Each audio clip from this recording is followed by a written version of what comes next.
नमस्कार, स्वागत है आप सभी का एक बार पुनः होमवर्क डिस्कशन में। ये है होमवर्क ऑफ लेक्चर 5। आइए तुरंत क्लास शुरू करते हैं। लेक्चर 5 में जो होमवर्क अपने दिया है वो है question bank exercise 1 part 1 D2 and D4। तो D2 से खेला शुरू हो रहा है। और लेक्चर 5 में हमने बातें की थी, कंस्ट्रेंट मोशन की बातें स्टार्ट हो गई थी। और कौन सा कंस्ट्रेंट पढ़ा था? सिर्फ स्ट्रिंग कंस्ट्रेंट स्टार्ट किया था। तो उसी पे बेस जो है सवाल हमें देखने हैं। सीधा बढ़ते हैं D2 पे। पहला सवाल है D2 सवाल फोटो बनाते हैं और तुरंत सवाल पे बढ़ते हैं। आप पूरी ईमानदारी से सारे सवाल सॉल्व करते रहिए, आपको बहुत बहुत अच्छा लगेगा जब आपका सिलेबस पूरा हो जाएगा, जब आपको टॉपिक अच्छा लगेगा।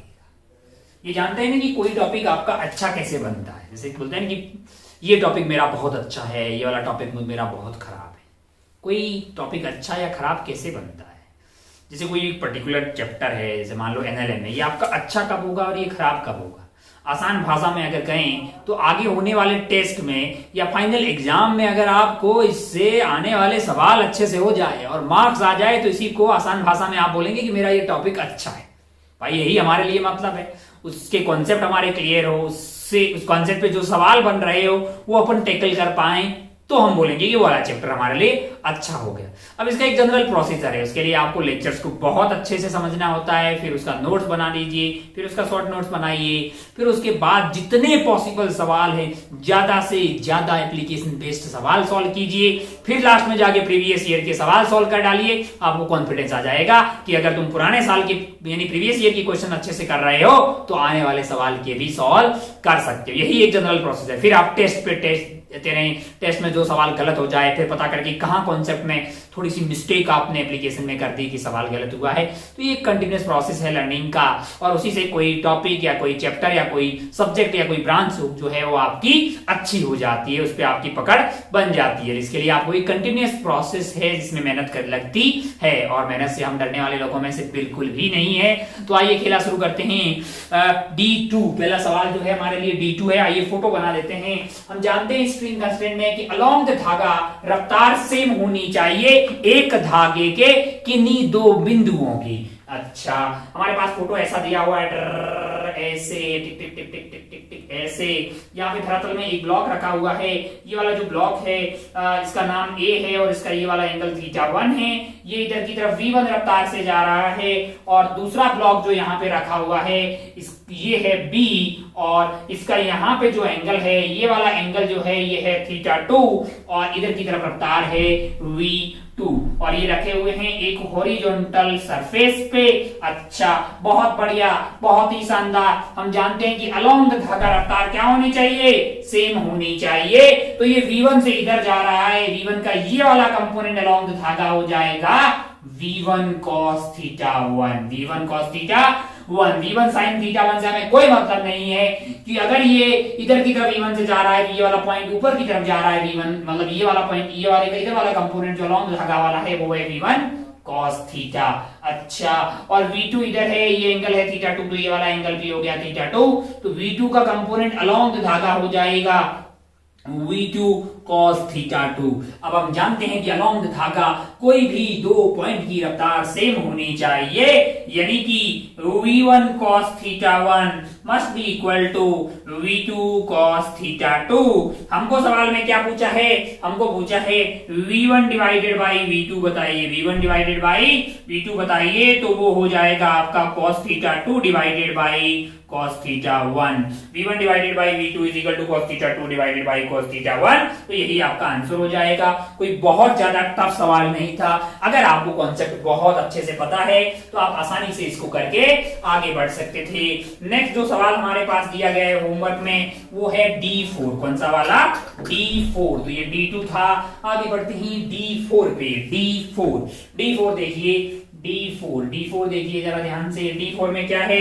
D4 में अच्छा एक रॉड रखी हुई है, यहाँ पे एक वर्टिकल वॉल है, एक हॉरिजॉन्टल सरफेस है, और यहाँ दोनों जगह फ्रिक्शन नहीं होगा, फिर यहाँ पे फ्रिक्शन लेस है। और यह कार्यक्रम ऐसा है कि यहाँ पे एक रॉड रखी हुई है, ये बिंदु है A और ये वाला बिंदु है आपके लिए B, और रॉड के ये वाले पॉइंट की रफ्तार आपको दी हुई है। ये रफ्तार आपको u दी हुई है। क्या दी हुई है? u दी हुई है। और माना कि B वाला पॉइंट जा रहा है V से। कैसे जा रहा है? V से। अच्छा ये वाला एंगल है थीटा, तो ये वाला एंगल हो जाएगा 90 माइनस थीटा, ये है 90। हम जानते हैं कि अलोंग द धागा रफ्तार सेम होनी चाहिए, अलोंग द धागा रफ्तार क्या होनी चाहिए, सेम होनी चाहिए।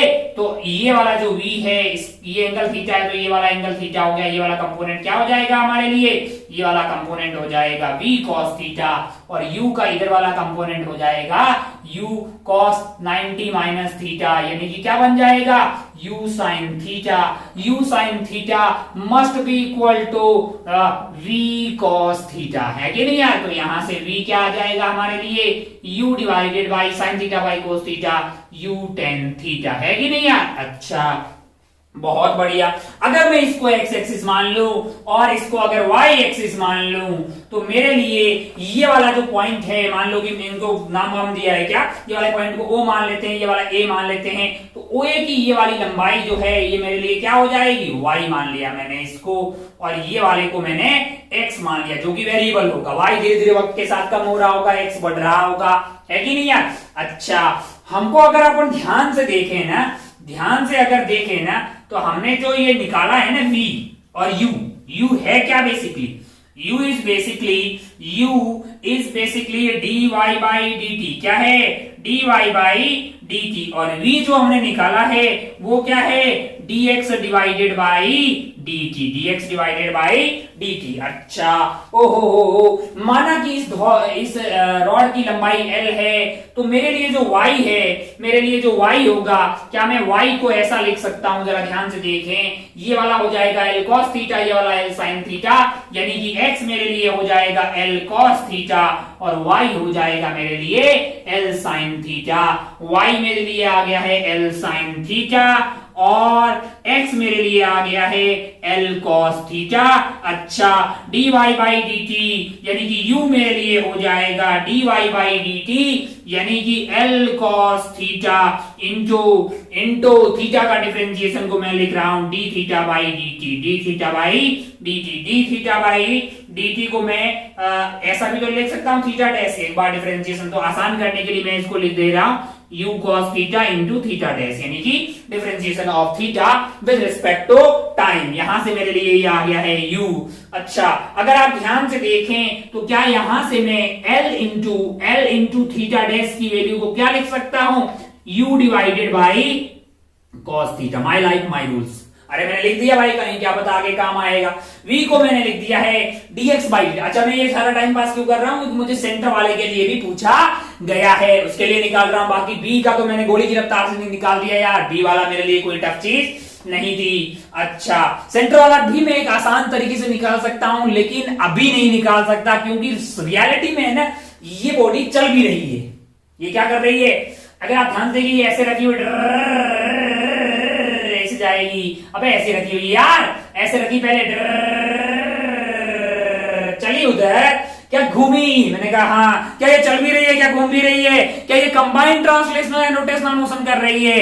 अगर मुझे उसका नॉलेज होता तो मैं ये वाले पॉइंट का बड़ी आसानी से पता लेता, लेकिन अभी भी नहीं निकाल लूंगा, लेकिन धीरे धीरे इसको एक आसान तरीके से भी आगे निकाल लेंगे। खैर अभी तक की नॉलेज के हिसाब से अपन सेंटर वाले पॉइंट की रफ्तार और उसका ट्रेजेक्टरी यानी उसका पाथ क्या होगा ये पता करने की कोशिश कर रहे हैं। अच्छा L इंटू थीटा डैश की वैल्यू आ गई आपके लिए U cos थीटा, और V है जो कि है हमारे के लिए ये sorry V is dx by dt, तो V की वैल्यू क्या हो जाएगी यहां से L एज इट इज रहेगा, cos थीटा का हो गया minus sine theta into d theta by dt, यानी कि हो गया है आपका थीटा डैश। अच्छा बहुत बढ़िया भाई साहब, बहुत शानदार। अच्छा अब अगर आप ध्यान से देखें तो ये जो सेंटर वाला पॉइंट है, कौन सा वाला, ये सेंटर वाला, तो ये वाली दूरी है अपने लिए x, ये वाली दूरी है y। मैंने यहां से इसको कनेक्ट किया और इसको ऐसे कनेक्ट कर दिया, तो ये अपनी बन गई डायगोनल और ये वाली भी हो जाएगी डायगोनल, तो ये वाला बन गया सेंटर पॉइंट, यानी ये वाली दूरी है x, यानी कि ये वाली दूरी हो जाएगी x बाई टू, यानी इसका कोऑर्डिनेट आ गया है x बाई टू, और सिमिलरली मैं ऊपर वाला कोऑर्डिनेट को लिख सकता हूं y बाई 2 है। अच्छा बहुत बढ़िया भाई साहब, जो सेंटर वाला पॉइंट है, कौन सा वाला, रॉड का मिड पॉइंट है, उसकी वैल्यू हो गई है आपके लिए x by 2 and y by 2 है। अच्छा भाई साहब, बहुत बढ़िया, बहुत ही शानदार। तो अगर आप ध्यान से अगर आप देखें तो उसका जो कोऑर्डिनेट है सेंटर वाले पार्टिकल का, वो आ गया है आपका x/2 i cap plus y/2 j cap. अच्छा भाई साहब, बहुत शानदार। अब अगर इसकी रफ्तार को हमें पता करना होगा, तो हमें क्या निकालना पड़ेगा? हमें निकालना पड़ेगा d/dt x/2 i cap plus y/2 j cap का टाइम के साथ डिफरेंशिएशन करना होगा, है कि नहीं यार? उससे क्या होगा? मैंने कहा उससे इस वाले सेंटर वाले पॉइंट की रफ्तार मिल जाएगी। क्या मिल जाएगी? सेंटर वाले। तो इसको मैं vc बोल देता हूं। क्या बोल देता हूं? vc, जो कि सेंटर वाले पॉइंट की आपके पास हो जाएगी रफ्तार। मैंने कहा अच्छा, बहुत बढ़िया, बहुत शानदार। अब अगर आप ध्यान से देखें तो ये जो वैल्यू होगी वो आपके लिए क्या आ जाएगी? वो आपके लिए आ जाएगी 1/2 बार आ गया है dx divided by dt i cap plus dy/dt कौन से वाला? j cap. अच्छा, dx/dt तो आपके लिए क्या था भाई साहब? वो तो आपका v था, और ये क्या था? u था। एक v था और एक क्या था? u था। तो अच्छा, तो बहुत बढ़िया। ये आपका आ गया है dx/dt, यानी कि vi cap u j cap divided by 2, vi cap plus u j cap divided by 2। अब आप ध्यान से देखें तो dx/dt पॉजिटिव है अपने आप में। क्या है? पॉजिटिव है। और dy/dt नेगेटिव है। क्यों नेगेटिव है? क्योंकि y वक्त के साथ कम हो रहा है और x बढ़ रहा है, तो ये वाली क्वांटिटी पॉजिटिव है। तो अगर मैं सही से बताऊं आसान भाषा में, तो ये होगा माइनस j कैप में। काय को लाला नीचे आ रहा है dx/dt। मैंने u सिर्फ मैग्नीट्यूड लिखा है। अरे u यहाँ पे क्या है? सिर्फ मैग्नीट्यूड है, मतलब डायरेक्शन के साथ अगर बात करेंगे तो वो माइनस j कैप में हो जाएगा। अच्छा भाई साहब, बहुत बढ़िया। तो अगर आप ध्यान से देखें तो आपका जो वैल्यू आ जाएगा वो 1/2 v i cap minus u j cap है। तो 1/2 v i कैप। v की वैल्यू क्या है हमारे लिए? v की वैल्यू है हमारे लिए, v हम निकाल चुके हैं। कहाँ निकाला था हमने? मैं मिटा दिया क्या? v तो यहाँ निकाल, ये रहा v ये रहा u tan theta i cap, और u हमारे पास u ही है, यानी कि minus of u j cap है। तो ये आपके पास हो गई है रफ्तार। ये क्या हो गई है? रफ्तार हो गई है किसकी? सेंटर वाले पॉइंट की। और कुछ पूछा है क्या? d4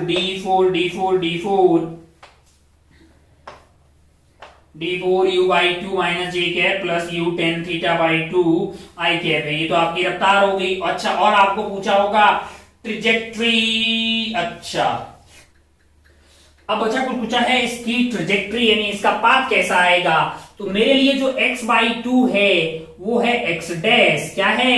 x डैश, और मान लो कोऑर्डिनेट है मेरे लिए x dash comma y dash, है कि नहीं यार? मुझे क्या करना है? x डैश और y डैश के बीच में रिश्ता निकालना है। और y डैश क्या है? y/2 is basically y dash. क्या ये जो x डैश है मेरे लिए, x डैश जो है वो ये वाली दूरी है। कौन सी वाली दूरी है? ये वाली दूरी है। ये वाली दूरी को मैं कैसे पता कर सकता हूं? x/2 को ये वाला एंगल थीटा पे, ये वाला एंगल भी थीटा, ये है l/2। तो क्या मैं इसको l/2 cos थीटा लिख सकता हूं? मैंने कहा हाँ, ये मेरे लिए हो जाएगा l/2 cos थीटा।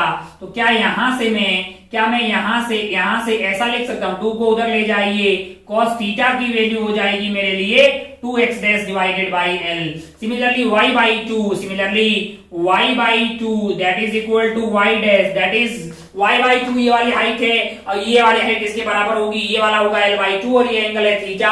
तो क्या मैं उसको l/2 sin थीटा लिख सकता हूं? ये हो जाएगा मेरे लिए l/2 sin थीटा। तो क्या यहां से मैं sin थीटा को twice of y dash divided by l लिख सकता हूं कि नहीं लिख सकता? मुझे sin थीटा पता है, मुझे cos थीटा पता है।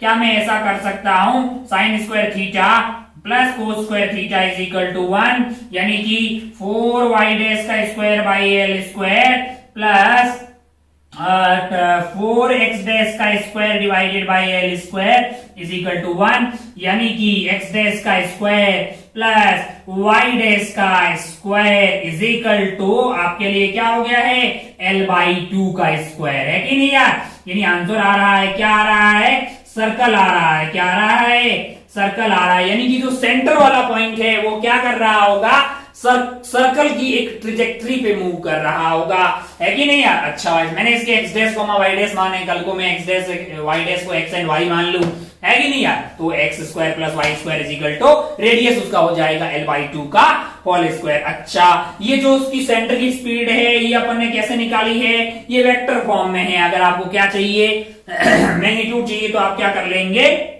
इसका मैग्नीट्यूड पता कर लेंगे। वेक्टर v का मैग्नीट्यूड आपको मिल जाएगा इसका स्क्वायर, यानी कि u tan theta divided by 2 का square plus minus of u by 2 का स्क्वायर। इसको स्क्वायर कर लेंगे तो आपको मिल जाएगा मैग्नीट्यूड। तो हमको लगता है कि बहुत पीएचडी हो गई है इस वाले सवाल में भाई साहब, है कि नहीं यार। अच्छा बहुत बढ़िया, बहुत ही शानदार। अब अगर आप ध्यान से देखें तो ये तो बहुत आसान सा हो गया है। क्या मैंने कहा, यहां से आएगा u, यहां से आएगा u स्क्वायर तो बाहर की तरफ u आ गया है, u/2 इनफैक्ट बाहर आ गया है क्योंकि 2 भी है।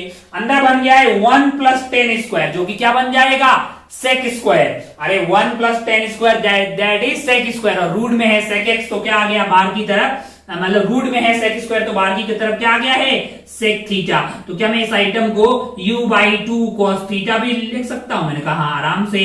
तो अगर आप वेक्टर फॉर्म में चाहिए तो ये रहा आंसर, अगर आपको मैग्नीट्यूड चाहिए तो ये रहा, अगर आपको इस सेंटर वाले पॉइंट की मतलब ये रफ्तार और ये वेलोसिटी एंड स्पीड मिल गई और उसकी ट्रेजेक्टरी होगी सर्कल, और ये तो ये थोड़ा ठीक सवाल था। यहां पे ये जो हर पॉइंट है बॉडी का वो क्या कर रहा है, वो सीटीआर कर रहा है, combined translational and rotational motion. हम इसको एक ही लाइन में निकाल लेंगे, है कि नहीं यार। इंस्टेंटेनियस एक्सिस ऑफ रोटेशन नाम की कोई आइटम होगी बहुत लास्ट में, जब अपन सीटीआर पढ़ रहे हो, combined translational and rotational motion, rotational motion के एंड में इस सवाल के बारे में दोबारा बातें करेंगे और इस सेंटर की रफ्तार को ये तुरंत निकाल लेंगे एक दो लाइन में ही, है ना। खैर अभी तक की नॉलेज के हिसाब से क्या हमने निकाल लिया, कि हमने बहुत ज्यादा वक्त दे दिया इस वाले सवाल को कि हाँ हाँ यहाँ पे इस सवाल की इज्जत थी थोड़ी सी तो दे दिया। उम्मीद है कि आपके भेजे में उतरा होगा।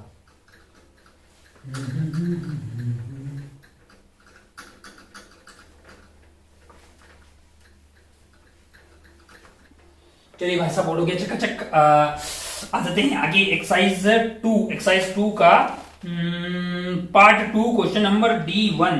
अच्छा D1 देख लेते हैं। D1 जो नेक्स्ट सवाल है हमारे लिए, वहां से अपन खेला को शुरू करते हैं। D1 सवाल है हमारे लिए, a block is dragged on a smooth, photo बनाओ ना यार, का है उतना ये सब में चीजें पढ़ने की जरूरत ही नहीं है। यहाँ पे एक फोटो है, फोटो कैसा है, ऐसा है, यहाँ पे पुली लगी हुई है, ओहो यहाँ पे ब्लॉक रखा है टाइम पास में, यहां से धागा ऐसे जा रहा है और धागे की रफ्तार है v, क्या है उधर की तरफ v रफ्तार से जा रहा है, ये वाला एंगल थीटा है। बहुत बढ़िया। पूछा क्या है, horizontal velocity of the block is, हमको पता है ये हॉरिजॉन्टल ही होगी, हमने बोल दिया v डैश होगी लाला, ये एंगल थीटा है तो ये 90 माइनस थीटा है, और अंधा आदमी भी बोल देगा कि v डैश का ये वाला कंपोनेंट जो अलोंग धागा, ये पॉइंट हर पॉइंट इस धागे का v से जा रहे हैं, v का कंपोनेंट इधर नहीं करना है, ब्लॉक की रफ्तार का अलोंग धागा करना है। v dash cos 90 minus theta must be equal to v, तो v dash sine theta must be equal to v, तो यहां से v डैश आ गया आपका v divided by sine theta.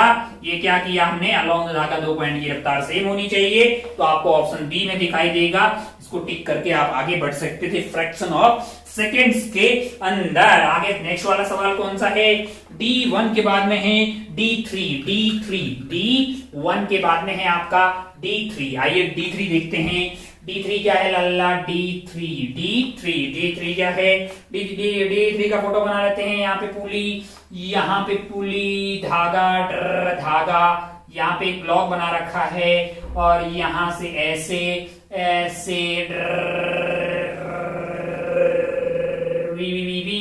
ये है P, ये है Q, ये है पुली A, ये है पुली B, और यहाँ पे है ब्लॉक। अच्छा यहाँ पे ब्लॉक है, यहाँ पे ऐसे ब्लॉक है, यहाँ पे ब्लॉक है मास M का। बहुत बढ़िया। ये वाला एंगल थीटा है, ये वाला एंगल थीटा है। बोल रहा है कि अगर mass A moves upward with a pulley and a piece, mass A moves upward with a, अच्छा स्ट्रिंग, यहाँ पे जो स्ट्रिंग है that is moving downward with speed u, अच्छा ये कार्यक्रम इधर u से जा रहा है, ये भी इधर u से जा रहा है, तो हमने मान लिया कि ये v से जा रहा है, तो ये वाला पॉइंट भी ऊपर v से जा रहा होगा। अच्छा ये अगर ऊपर v से जा रहा होगा तो इधर वाला कंपोनेंट अलोंग दिस धागा क्या हो जाएगा, v cos थीटा, इधर वाला कंपोनेंट क्या होगा, v cos theta, that must be equal to u, क्योंकि अलोंग द धागा रफ्तार क्या होनी चाहिए, सेम होनी चाहिए, v cos theta is equal to u। हमको क्या चाहिए, मैंने कहा हमको v चाहिए, कोई भी बता देगा u divided by cos theta हो जाएगा। कौन से ऑप्शन में ये दिखाई दे रहा है, ऑप्शन डी में दिखाई दे रहा है। ऐसी फोटो बना के टाइम वेस्ट किया है, सवाल का कोई भी लेवल नहीं था। आगे बढ़ते ही बड़ी आसानी से आप इसको कर सकते थे। आगे बढ़ते हैं भाई साहब, D3 के बाद में कौन सा सवाल है हमारे लिए, D3 के बाद में है हमारे लिए D5। आइए देखते हैं D5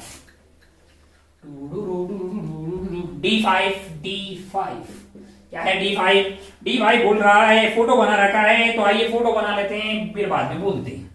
यहाँ पे ऐसे ऐसे ऐसे ऐसे यहाँ पे एक रॉड लगा रखी है जो कि यहाँ से हिंज है। हिंज होने का मतलब ये है कि हमारा यहाँ पे हिंज है, ये मूव कर सकता है, ऐसा नहीं कि ये वाला पार्ट कट लिया और आगे चला गया, मतलब यहाँ से रोटेट कर सकता है, भाग नहीं सकता है ना। तो यहाँ से हिंज कर रखा है, बहुत बढ़िया। और यहाँ पे लगा रखा है एक ब्लॉक, ओहो, जो कि इधर की तरफ जा रहा है √3 मीटर पर सेकेंड की रफ्तार से, और आपका ये एंगल है 60 डिग्री। और आपसे शायद पूछा होगा कि इस रॉड की रफ्तार क्या होगी, velocity end of the rod है।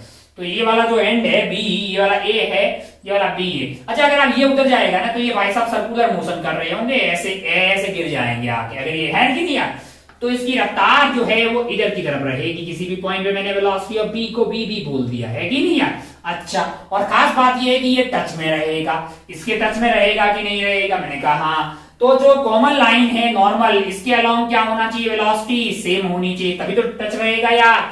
ये जो सरफेस है, ये जो कॉमन नॉर्मल है, इसके ऊपर इसके अलोंग वेलोसिटी क्या होनी चाहिए, दोनों की सेम होनी चाहिए। हालांकि यहाँ पे अपन वेज ब्लॉक कंस्ट्रेंट की बातें भी कर सकते हैं, खैर वो भी आप आगे वाले चैप्टर्स में वैसे भी वेज ब्लॉक कंस्ट्रेंट है, आगे वाले लेक्चर्स में, सॉरी। तो अगर आप ध्यान से देखें तो वीपी का ये वाला कंपोनेंट, यानी कौन सा वाला, ये अलोंग दिस नॉर्मल वाला, क्योंकि ये वाला ब्लॉक जो है वो √3 मीटर पर सेकंड से हर पॉइंट जा रहा होगा। ये वाला पॉइंट जो ब्लॉक के टच में है वो कैसे जा रहा है, मैंने कहा √3 मीटर पर सेकंड से हॉरिजॉन्टल। तो जो इसके टच वाला पार्टिकल है किसका, मैंने कहा रॉड का, उसकी भी हॉरिजॉन्टल वेलोसिटी √3 ही होनी चाहिए, तभी तो टच में रहेंगे ना यार। तो ये एंगल है 60, तो ये वाला हो जाएगा 30, ये वाला हो जाएगा 60, तो ये वाला हो जाएगा 30। और रॉड का पॉइंट, ये बी वाले पॉइंट का ये वाला कंपोनेंट अगर आपको चाहिए हॉरिजॉन्टल वाला, तो वो हो जाएगा VB cos 30 degree, and that must be equal to, just बगल में कौन है, जस्ट बगल में ये है, इसकी रफ्तार भी वही होनी चाहिए, मतलब इसके बराबर होनी चाहिए। तो VB इंटू cos 30 हो गया आपका √3 divided by 2, that is equal to √3 से √3 कट गया, VB की वैल्यू आ गई है आपके लिए 2 मीटर पर सेकंड। कहां दिखाई दे रहा है भाई साहब, ये आपको दिखाई देगा ऑप्शन बी में। कहां दिखाई देगा, ऑप्शन बी में। आप इसको टिक करके आगे बढ़ सकते थे। 5वें के बाद में सवाल है 8वां, जिसमें स्ट्रिंग कांस्टेंट लग रहा है। आइए देख लेते हैं 8वां भाई साहब।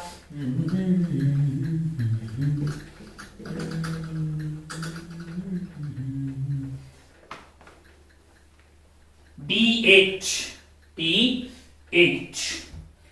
देखिए भाई साहब, D8 क्या है, D8 में फोटो बनाया हुआ है, एक तो फोटो देख लेते हैं, इसी में भला ही है, ऐसे बनाया हुआ, कैसे, ऐसे, और फिर यहां से B है, अच्छा ये O है भाई साहब, और ये कौन है, मैंने कहा C है, ये कौन है, B है, ये कौन है, A है, अच्छा, ओहो ये O सेंटर है, बहुत बढ़िया। तो यहाँ पे 2 बीड्स की बात हो रही है, semi circular wire frame as shown in the figure, beads are connected by elastic string है which always remain in the tight at the instant the speed of A। यहाँ 2 बीड है, बीड समझ में आता, मणिया जो होता है ना, बीट छोटा सा आप सब जानते हैं, ये वाला बीट जो है वो इधर की तरफ जा रहा है यू रफ्तार से, है कि नहीं है? अच्छा, आपको बोला गया है कि then the speed of bead B, मैंने कहा बी वाला जो भाई साहब होगा वो तो इसके अलोंग जा रहा होगा इधर, मान लीजिए कि वी है, हमको ये वी पता करना है। अच्छा, बहुत बढ़िया, एंगल दिया हुआ है BAC 45 डिग्री, ये क्या दिया हुआ है 45 डिग्री, मैंने इसको इससे कनेक्ट कर दिया। ओहो, और दिया हुआ है BOC 75 जो कि हो जाएगा, अच्छा तो इसका मतलब ये 30 होगा, इतना तो जानते हैं ना 9th क्लास के नॉलेज से, इन दोनों का समी, दो इंटीरियर एंगल का समी एक एक्सटीरियर के बराबर आता है। ओहो, बहुत बढ़िया, बहुत ही शानदार, खूबसूरत। अब अगर आप ध्यान से देखें तो ये पूरा एंगल होगा 90 सेंटर से जोड़ने वाला, तो ये वाला एंगल क्या हो जाएगा 60, है कि नहीं यार? अच्छा, ये एंगल है 45, टिक टिक टिक टिक टिक टिक टिक टिक टिक टिक टिक टिक, तो ये वाला एंगल क्या होगा, मैंने कहा 45 हो जाएगा। ओहो, तो V का इधर वाला component must be equal to U का इधर वाला कंपोनेंट, तभी तो अलोंग धागा रफ्तार सेम होगी। कहा V का इधर वाला कंपोनेंट हो जाएगा V को 60 degree, that must be equal to U का इधर वाला कंपोनेंट जो कि हो जाएगा U cos 45 degree, V by 2 must be equal to U by √2, तो आपके लिए V आ गई है, हो गया √2 और V आ गया है √2 टाइम ऑफ U। V क्या आ गया है √2 टाइम ऑफ U। कहां दिखाई दे रहा है भाई साहब? सवाल कौन सा था? सवाल 8वां था, ऑप्शन ए में दिखाई देगा। टिक करके आप आगे बढ़ सकते थे। तो ये थे अपने एक्सरसाइज 2 के सवाल। आगे बढ़ते हैं, एक्सरसाइज 3 में हमने आपको दिया था question number 1 and 2। Exercise 3, where is the exercise? अच्छा, एक्सरसाइज 3 लल्लू पुल्लू और सेक्शन एंड रीजन वाले सवाल। आइए देखते हैं एक्सरसाइज 3 का पहला सवाल। स्टेटमेंट 1 दे रहा है, स्टेटमेंट 1 पढ़िएगा, स्टेटमेंट 2 पढ़िएगा और उत्तर बताइएगा, है ना? चलिए भाई साहब, इस तरह के सवाल वैसे तो एग्जाम में आजकल आते नहीं है हमारे AR वाले सवाल। खैर, बुकलेट में दिया हुआ है तो अपने कॉन्सेप्ट से मतलब यार, समझ मतलब सवालों से हम थोड़ी डरते हैं कि फॉर्मेट कौन सा है।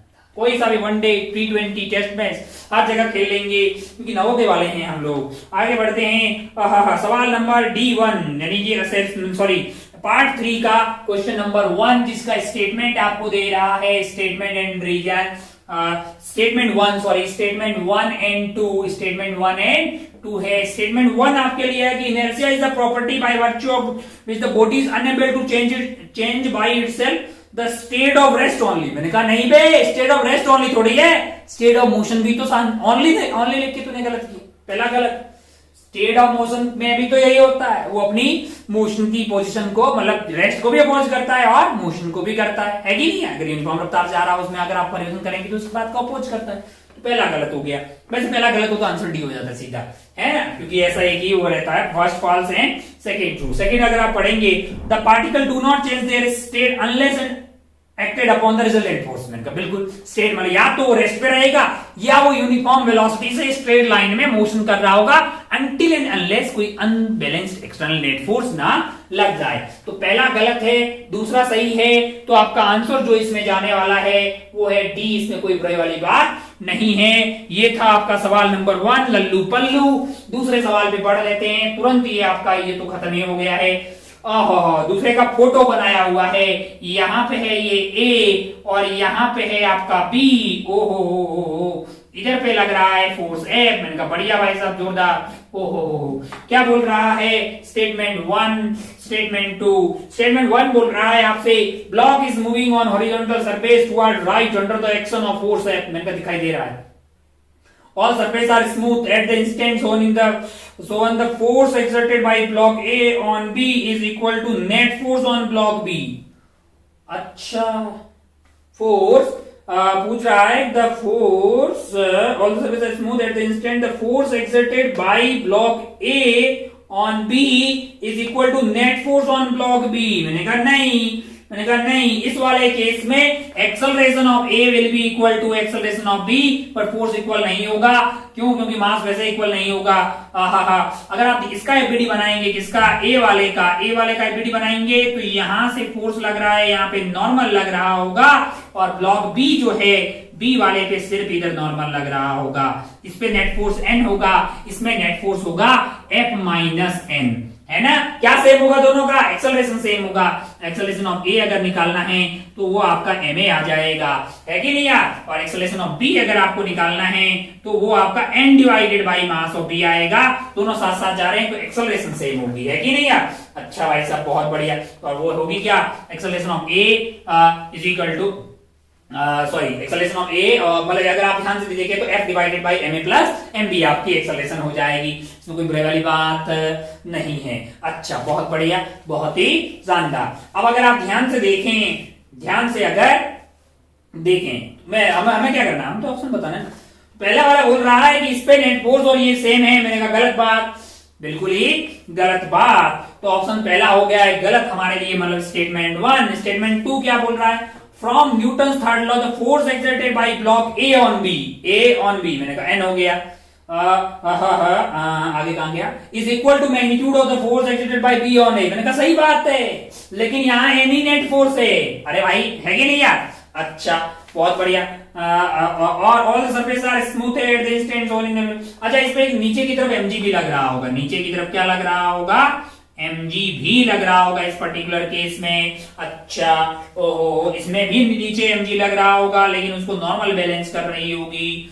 तो भाई साहब इसकी एक्सेलरेशन जो है वो हॉरिजॉन्टल में सेम हो सकती है, वर्टिकल में ये गिर रहा होगा, कोई नहीं रोक सकता क्योंकि फ्रिक्शन नहीं है ना।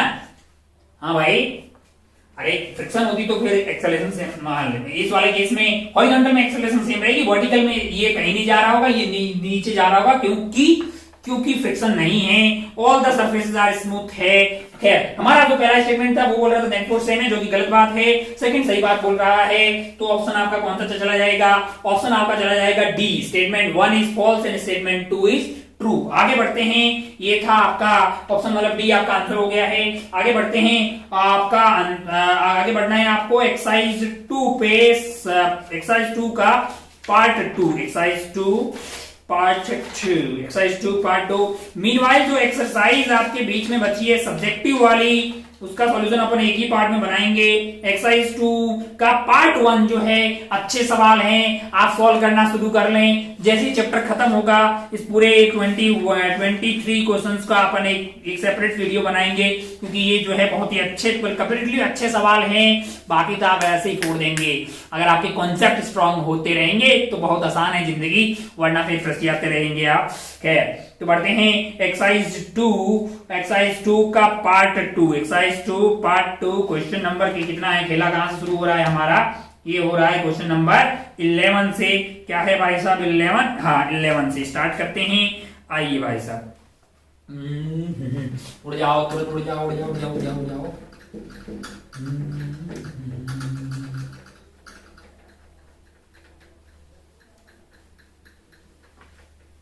क्वेश्चन नंबर 11 क्या है, 11 क्वेश्चन नंबर जरा ध्यान से देखिए। अच्छा 11 में पूछा अरेंजमेंट इन द फिगर बोली यार मास लेस पिक्सेलेस in front m1 will be. अच्छा m1 को रेस्ट में रखना है, मैंने कहा ये तो अपन ने कर लिया है, ये तो बहुत ही इक्विवेलेंट मास का है, रिड्यूस मास का है।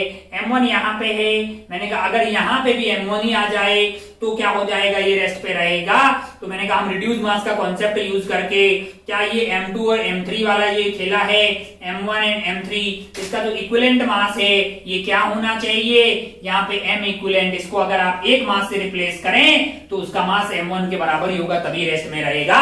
पर हम जानते हैं कि 4 upon m equivalent must be equal to 1/m2 plus 1/m3 हो जाएगा। यहाँ पे ये अपन पता कर चुके हैं लेक्चर के अंदर, और m इक्विवेलेंट खुद ही क्या है, m1 है, तो वो होना चाहिए। तो ऐसा कहीं रिश्ता दिखाई दे रहा है, 4 divided by m1 plus 1/m2 plus m3, B option में दिखाई दे रहा है। टिक करके आगे बढ़ सकता था। तो एक लल्लू पल्लू किस्म का सवाल है। 11 के बाद हमको बढ़ना है आगे सवाल नंबर 14 पे। सवाल नंबर 14 देखते हैं भाई साहब, सवाल नंबर 14। 11 तो मिट जाओ लल्ला तुरंत और तेज रफ्तार से। हाँ हमारा नेक्स्ट वाला सवाल है 14। क्या है 14 क्या बोल रहा है, जरा ध्यान से देखिए। 14 वाले में there is a incline surface of inclination 30 degree. क्या है, there is a incline surface of inclination 30 degree, a smooth groove is cut from it forming angle alpha है। मैंने कहा अच्छा बहुत बढ़िया। बहुत शानदार। पहले फोटो बना लेते हैं, हालांकि कोई बहुत ज्यादा डिफिकल्टी लग नहीं रही है, ऐसे ही लैंग्वेज में खेल रहा है। ये आपका एंगल है थीटा, थीटा इज 30 डिग्री। मैंने कहा बहुत बढ़िया भाई साहब। और ग्रू आपने काटा है इस इंक्लाइन के अलोंग, ऐसे में गड्ढा खोद दिया, नाली बना दी टाइप का, ऐसा है।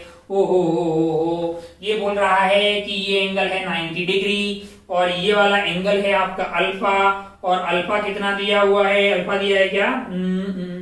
A ball is released from smooth groove is cut into the AB, forming alpha. Steel ball is free to slide along the groove. If the ball is released from point 2 at the top of the groove, the speed when it is अच्छा नहीं, नीचे आ जाए मतलब ये पे, तब इसकी speed क्या होगी इनका। अच्छा, बहुत बढ़िया, बहुत शानदार। ये तो बोले हो, लेकिन अल्फा है कि कितना ये बोलना भूल गए हो ना।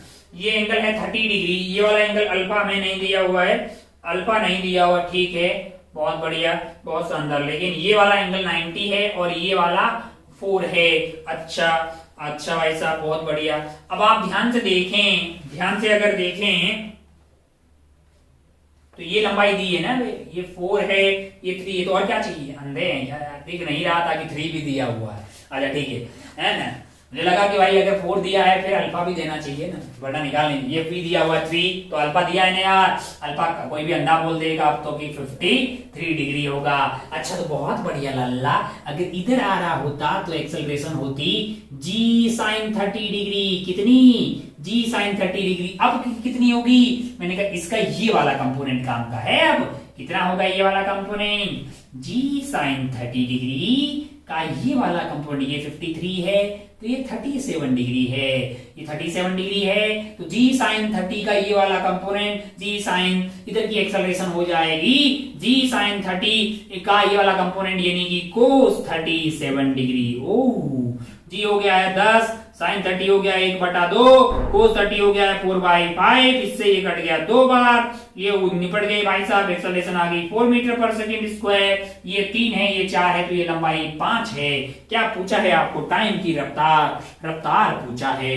रफ्तार कांस्टेंट है, मतलब एक्सेलरेशन कांस्टेंट है, तो क्या मैं ये लगा सकता हूं? मैंने कहा बिल्कुल, v square is equal to u square plus u 0 है, नीचे रफ्तार 0 है, v square is equal to 2 into acceleration आ गया है आपका 4 और ये है 5, तो 520 into 2 root 40 metre per second. अब रूट 40 मीटर पर सेकेंड आपको ऑप्शन ए में दिखाई देगा। इसको टिक करके आप आगे बढ़ सकते थे। 14 के बाद में अपने को बढ़ना है 17 वाले सवाल पे, तो बढ़ते हैं भाई साहब तुरंत और तेज रफ्तार से। 14 को उड़ा दीजिए, ये हो गया है 14 और आगे बढ़ते हैं 17 वाले सवाल पे। 17 क्या है भाई साहब?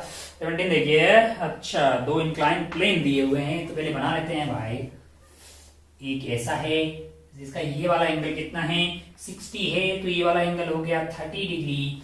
और दूसरा जो इंक्लाइन प्लेन है उसका ये वाला एंगल दिया है 30, तो ये वाला एंगल हो गया है 60 डिग्री। बहुत बढ़िया भाई साहब, बहुत ही शानदार। ये है आपका 60, ये है आपका 30। क्या कर रहे हैं? एक पार्टिकल को रिलीज कर रहे हैं एंड रिलेटिव एक्सेलरेशन पूछ रहे हैं। मैंने कहा भाई साहब पार्टिकल को, मास m के पार्टिकल को अगर आप रिलीज करेंगे तो mg cos थीटा को नॉर्मल बैलेंस कर देगा, नेट फोर्स रहेगा mg sin थीटा, मास से डिवाइड करेंगे, एक्सेलरेशन रहेगी g sin थीटा, तो इसकी एक्सेलरेशन इधर की तरफ रहेगी g sin थीटा यानी 1/2 यानी कि g/2, और इसकी एक्सेलरेशन इधर की तरफ रहेगी g sin थीटा यानी √3/2। अच्छा, ओहो, ये A1 हो गई, ये A2 हो गई। आपको क्या चाहिए? आपको चाहिए acceleration of second with respect to 1, तो 1 पे बैठ जाइए। यानी अगर आप ध्यान से देखें, तो ये अपना हो गया है वर्टिकल, ये अपना हो गया है एंगल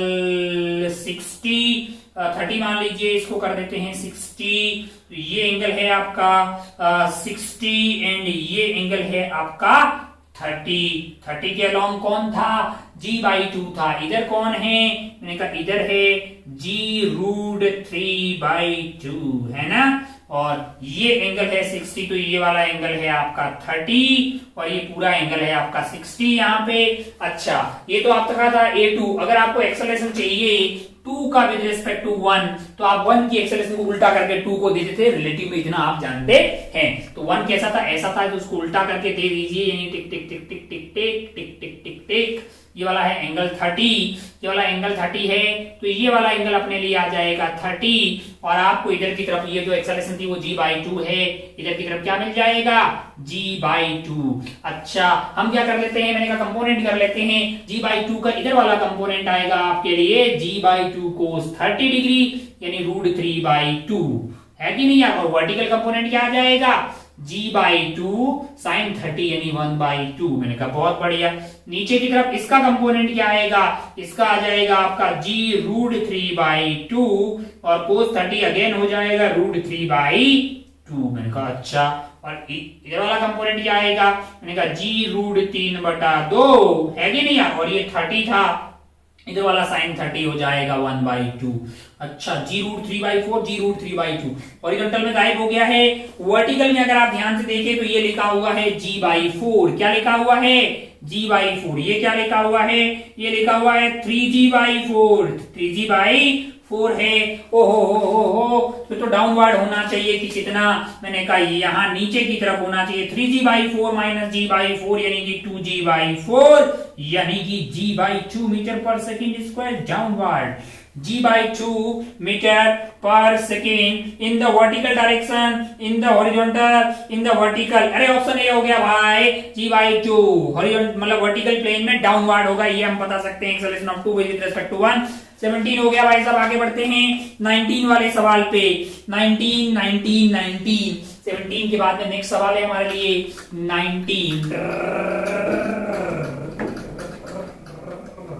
19 देखिए जरा ध्यान से। 19 क्या है सवाल, सवाल नंबर 19 क्या है, 19 सवाल भाई साहब, अगर आप ध्यान से देखें तो ऐसा एक आइटम है दिखाई दे रहा है, ये एंगल आपको अल्फा दिया हुआ है, ये एंगल आपको बीटा दिया हुआ है। ओहो, यहाँ पे कुछ रोप लगी, अच्छा यहाँ पे रखा हुआ है, ठीक है भाई साहब, ऐसा मान लिया रखा हुआ है। उसका क्या है, उसका जो है एट है horizontal level, both ends at same horizontal level. अच्छा, मतलब ये है कि ये जो है वो सेम लेवल पे हैं। अच्छा भाई साहब बहुत बढ़िया, तो ये वाली हाइट जो होगी वो दोनों की सेम हो जाएगी। अच्छा, ये एंगल है अल्फा, तो ये वाला एंगल हो गया अल्फा, ये वाला एंगल बीटा है, तो ये वाला एंगल हो गया बीटा। टोटल एल लेंथ का मास आपको एम दिया हुआ है। अच्छा, बहुत बढ़िया भाई साहब, बहुत ही शानदार। ओहो, अगर मुझे ये वाली लेंथ पता करनी है तो मैं क्या करूंगा, मैंने इस वाली लेंथ को L1 बोल दिया, इसको L2 बोल दिया, तो L1 मेरे लिए क्या हो जाएगा, h divided by L1 is equal to क्या हो जाएगा, साइन अल्फा। तो h की वैल्यू आ गई है मेरे लिए L1 साइन अल्फा। सिमिलरली मेरे लिए सॉरी h की वैल्यू नहीं, मुझे क्या चाहिए, L1 की वैल्यू चाहिए, साड़ी। तो L1 की वैल्यू आ गई मेरे लिए h divided by sine alpha.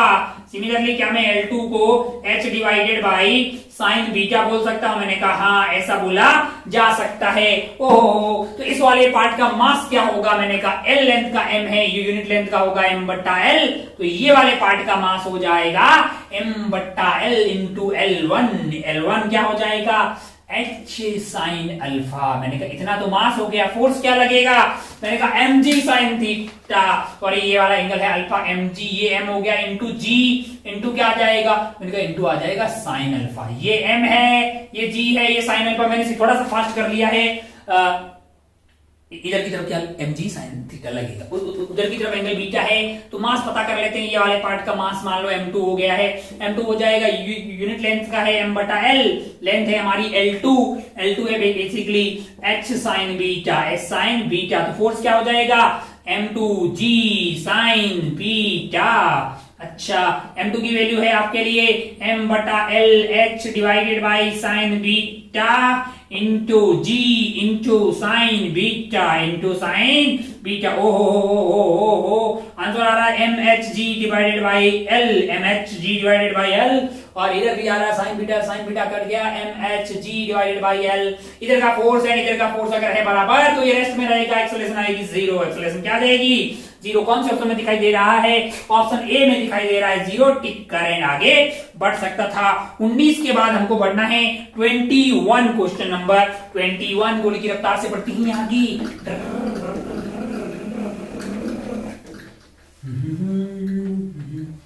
21 देखिए 21 ऐसा क्यों लग रहा है देख के कि कहीं देखा हुआ है, मैंने कहा ये किया हुआ है यार कॉपी के अंदर, हमको ऐसा ही लग रहा है, हमने मतलब शायद लेक्चर में ही इसको कर लिया है, ऐसा है यहाँ पे ये ऐसे है। अच्छा ये 30 डिग्री दिया हुआ, बहुत बढ़िया भाई साहब, बहुत शानदार। ओहो ये इधर से एफ लग रहा है, मैंने कहा है इधर से क्या लग रहा है, मैंने कहा 2f लग रहा है, बीच का नॉर्मल पूछा होगा, ये m हो गया, ये 2f हो गया, ये पूरा कार्यक्रम इधर की तरफ जा रहा होगा, 2f minus F net force हो गया f डिवाइडेड बाई 2m, इतना आपका एक्सेलरेशन आ गया। और क्या क्या निकालना है, नॉर्मल निकालना होगा, हाँ देन नॉर्मल ऐसा लगेगा भाई साहब, सरफेस के परपेंडिकुलर लगता है, इसका एपीडी बना लेते हैं, इसका एपीडी बनाओ, ऐसा हो जाएगा एपीडी, इधर से लग रहा होगा f, ये है आपका मास m, हॉरिजॉन्टल की मैं बातें कर रहा हूं, यहां पे आपको लग रहा होगा नॉर्मल a से, कैसे लग रहा होगा, इनका नॉर्मल a से लग रहा होगा। ये एंगल है आपका 37 डिग्री और ये टोटल सरफेस पे होगा परपेंडिकुलर, सॉरी 30, ये वाला एंगल हो गया 30, हॉरिजॉन्टल से ऊपर की तरफ लग रहा होगा 60 पे। अच्छा हॉरिजॉन्टल से ऊपर की तरफ लग रहा है 60 पे, यानी कि ऐसे लग रहा है नॉर्मल आपके लिए, और ये वाला एंगल है 60 डिग्री। हमारा इंपॉर्टेंट क्या है, हमारे काम का क्या है, मैंने कहा हॉरिजॉन्टल वाला कंपोनेंट जो कि होगा n/2, ये वाला n/2 हो जाएगा, ऊपर वाला तो नॉर्मल बैलेंस कर लेगा। नेट फोर्स जो है इस पे इधर की तरफ है, एक्सेलरेशन उधर जा रही है, तो n/2 minus f must be equal to mass into acceleration, acceleration है f divided by 2m, fast नहीं है मैं फास्ट ये बता रहा हूं क्योंकि ये पहला बताया जा चुका है, n/2 is equal to f plus f/2 हो गया, ओ ये तो 3f/2 हो गया, ओ 2 से 2 की बत्तियां गुल कर दी, n की वैल्यू आ गई है 3f। कौन से ऑप्शन में दिखाई दे रहा है, ये आपको ऑप्शन नंबर दिखाई दे रहा होगा डी में, डी को टिक करके आप आगे बढ़ सकते थे, लाइफ आपकी झिंगालाला हो जाती। 21 के बाद में ही 23, 21 के बाद में ही 23, मेरा दिल भी कितना पानी, होय होय होय होय 23 देखते हैं क्या है 23 भाई साहब। 23 what will be the displacement of block in 0.2 second, what will be the displacement of the block in first 0.2 second. अच्छा टाइम दिया है 0.2 सेकंड, लिख लेते हैं भाई। If the block is kept on the floor of elevator at rest, अच्छा lift के floor पे रखे हुए हैं ब्लॉक जी, अच्छा address suddenly elevator start descending है, अच्छा ऐसा कुछ हुआ कि ये नीचे की तरफ एक्सेलरेट हो रहा है, नहीं, descending with acceleration of 13 metre per second square. मैंने कहा लाला अगर ये 13 से जाएगा, हमारा ब्लॉक तो सरफेस पे रखा हुआ है, मैक्सिमम फ्री फॉल कर सकता है 10, इनका संपर्क टूट जाएगा, इनका क्या होगा, संपर्क टूट जाएगा, ये मस्त 10 से आएगा, फ्री फॉल करेगा, है कि नहीं यार, ये आगे निकल जाएगा फ्रेम और ये भाई साहब ऊपर उड़ जाएंगे, क्यों, क्योंकि ये बांधे हुए थोड़ी है, जस्ट रखे हुए हैं, लिफ्ट तेजी से नीचे जा रही है 13 और इसका मैक्सिमम क्या हो सकता है जी, फ्री फॉल कर सकता है बांधा हुआ, अगर ये बांधा हुआ होता चिपकाया होता तो लिफ्ट के साथ चला जाता, तो इसका एक्सेलरेशन तो 10 ही होगा, क्योंकि अगर रखा हुआ है, क्या रखा हुआ है, मैंने कहा हाँ, then what is the displacement of block in first if the block is kept on the floor of elevator at rest, suddenly elevator the ओहो, तो 10 हो गया, s equal to ut plus half at square, half at square, ut 0 हो गया है, acceleration आपका हो गया है 10, टाइम है आपके पास 0.2, स्क्वायर कर देंगे तो आप जहां जाएगा 0.2 into 0.2 यानी कि 0.04, ओहो ये आ गया है आपका 0.4 डिवाइडेड बाई 2 यानी कि 0.2 मीटर, 0.2 मीटर का मतलब हो गया है कि आपके लिए 2 डिवाइडेड बाई 10 मीटर इंटू आप कर दीजिए 100, यानी कि आपको मिल जाएगा 20 सेंटीमीटर में, 2 डिवाइडेड बाई 10 इंटू 100 कर दीजिए, 20 सेंटीमीटर कहां दिखाई दे रहा है, ऑप्शन डी में दिखाई दे रहा है। अगर आपने एक्सेलरेशन को 13 लिया है तो आर्थू ब्लॉक अपने आप में थोड़ी नीचे जाएगा, उससे ज्यादा यार एमजी बुला रही है, नॉर्मल लगेगा ही नहीं, सरफेस हो गया होगा। आगे बढ़ते हैं, ये है 23 के बाद में कौन सा था, 23 के बाद में नेक्स्ट वाला सवाल है हमारे लिए 28, 29 एंड 30, 23 के बाद में 28 पे चलते हैं। 28 कहाँ है भाई साहब, 23 के बाद में है 28, 28, हाँ 28 देखते हैं। 28 में क्या है, ग्राफ दिया हुआ है, तो पहले ग्राफ बना लेते हैं। क्वेश्चन नंबर 28 क्या है भाई साहब, y वर्स और x के बीच में कुछ ग्राफ बनाए हुए हैं। ये आपका 1 बोला गया है और ये आपको 2 बोला है और फिर आपको कमेंट करने, मैंने कहा कर देते हैं। भाई साहब अगर बोल रहे हैं तो कर देते हैं। बोल रहे हैं कि particle is resting on the smooth horizontal floor है, एक स्मूथ हॉरिजॉन्टल फ्लोर है। मैंने कहा उस पे कौन है, मैंने कहा उसमें एक पार्टिकल है, ये स्मूथ है, क्या है, स्मूथ है। अच्छा भाई साहब, इस पे एक पार्टिकल है, force magnitude of force in horizontal force start acting on the magnitude of force increase with time. इस पे एक फोर्स लग रहा है, that force is equal to alpha T है। मैंने कहा बहुत बढ़िया भाई साहब, in the figure which of the following is the correct है।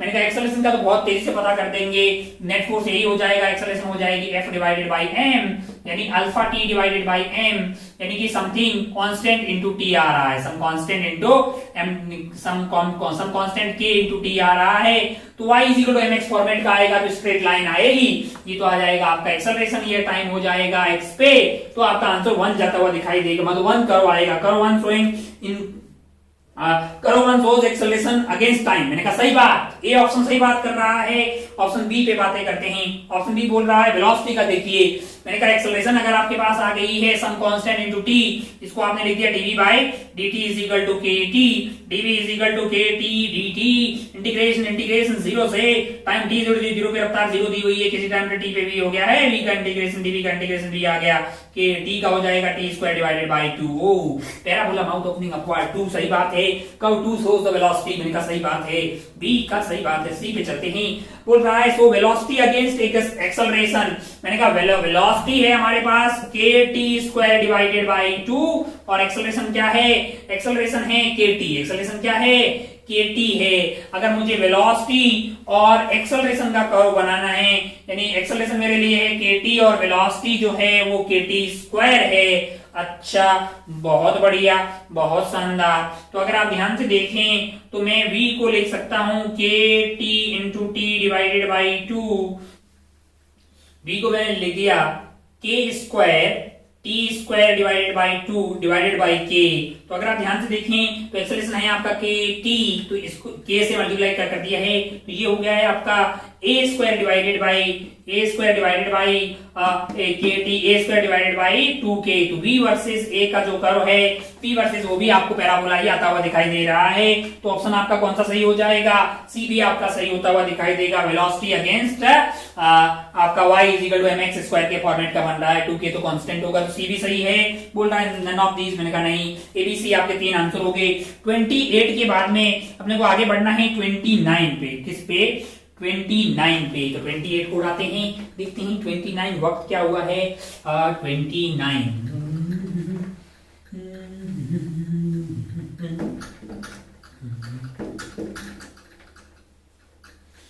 29 अगर आप ध्यान से देखें, 29 में आपको क्या दिया हुआ है, light string is wrapped around a cylindrical log of would है। अच्छा वुड का एक लॉग है जिसके आसपास एक धागा लपेटा हुआ है। ओ हो। अच्छा ये एंगल है थीटा, ये वाला एंगल है थीटा, और इधर आप खींच रहे हैं फोर्स F से, इधर आप खींच रहे हैं फोर्स F से। अच्छा ओ इंक्रीजेज विद इंक्रीज दिस। तो भाई टेंशन को T मान लीजिए, सिमेट्री है T है। अच्छा धागा मासलेस है क्या, बाय डिफॉल्ट मासलेस ही है। Friction is absent everywhere. अच्छा बहुत बढ़िया, बहुत शानदार। तो अगर आप ध्यान से देखें तो आपके लिए जो है T का ये वाला कंपोनेंट हो जाएगा T cos थीटा, उधर वाला भी हो जाएगा T cos theta, T sin theta cut जाएगा, ये वाला कंपोनेंट हो जाएगा 2T cos थीटा। अबे T cos थीटा ये वाला कंपोनेंट हो गया, इसका भी और उसका भी, तो 2T cos थीटा और T sin थीटा इधर वाला हो जाएगा T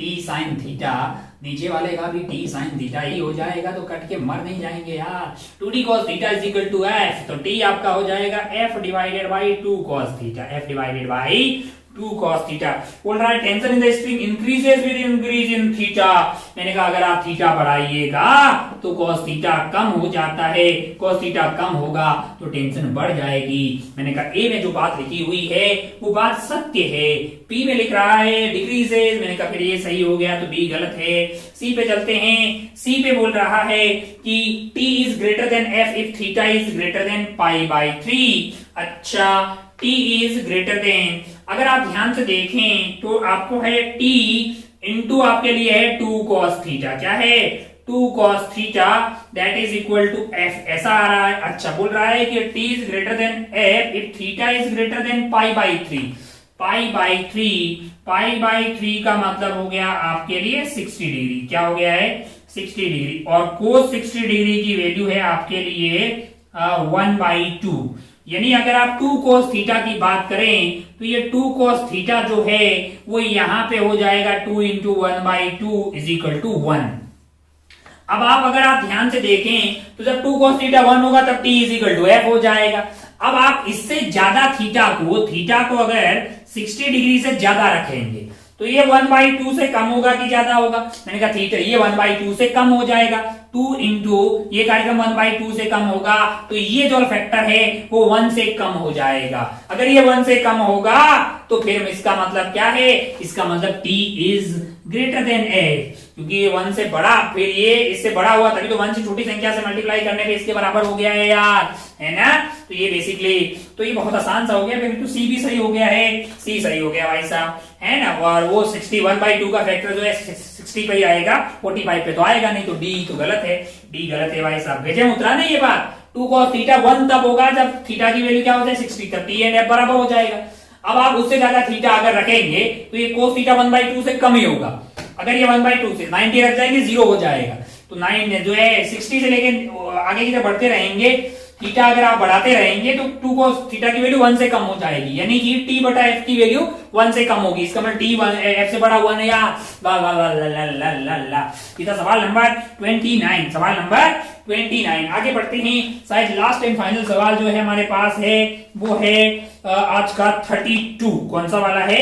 32। तो 32 को देखते हैं, फिर आज के डिस्कशन का खेला खत्म करते हैं। ध्यान रहे पूरा सब कुछ होना चाहिए हमारा, एक एक सवाल क्वेश्चन बैंक का, एससी वर्मा का, ये वो सब बुक का कर डाल, तू एकदम भोकाल काट ले, सब करेगा। तेरे अंदर एक अलग तरह का कॉन्फिडेंस होगा टेस्ट वेस्ट देने से पहले, एकदम मतलब अलग ही लेवल आएगा। देख जरा ध्यान से देख, यहाँ पे रखा हुआ है 10 kg। क्या रखा हुआ है? 10 kg रखा हुआ है। अगर आप ये सब सारे सवाल सॉल्व कर लेते हैं तो पिछले साल जो क्लासरूम में बैठे हुए बच्चे थे ना, वो इतने चौमू थे कि सारे नहीं कर पाते थे, और आप ऑनलाइन में भी सब कुछ कर ले रहे हैं। तो भोकाल है ना आपका, मतलब आप उस लेवल का जुनून रखिए, बहुत अच्छा रैंक वैंक पाइएगा, कीजिएगा इन सब सवालों को। 10 kg, 20 kg, यहाँ पे है f, यहाँ पे क्या है? f है, और f की वैल्यू आपको दी हुई है 200 न्यूटन। ये रखा हुआ है कहाँ पे? एक स्मूथ सरफेस पे, ओरिएंटल पे फ्रिक्शन तो अभी है नहीं। अच्छा भाई साहब, बहुत बढ़िया, बहुत शानदार। हो 2 blocks of masses 10 kg and 20 kg connected by a light spring as shown in the figure. Force is 200 Newton on this 20 kg block. At a certain instant, the acceleration of 10 kg is 10 kg की उधर की तरफ acceleration क्या है?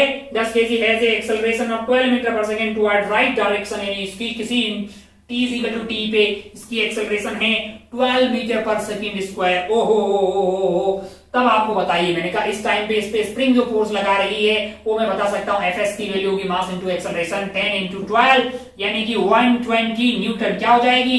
120 Newton से spring इसको खींच रही है। या तो स्प्रिंग खींचती है या धक्का लगाती है। अगर इसको खींच रही है तो उसको धक्का लगा ही नहीं सकती। क्यों? क्योंकि स्प्रिंग का इसका मतलब लेंथ जो है वो नेचुरल लेंथ से ज्यादा हो गई होगी, इलोंगेशन हो रखा है, वो वापस अपनी नेचुरल लेंथ पे आने की कोशिश कर रही है। तो इस पे किधर लग रहा होगा स्प्रिंग फोर्स? इतना लग रहा होगा। क्या लग रहा होगा? 120 न्यूटन लग रहा होगा। At that instant 20 kg mass has acceleration of 12।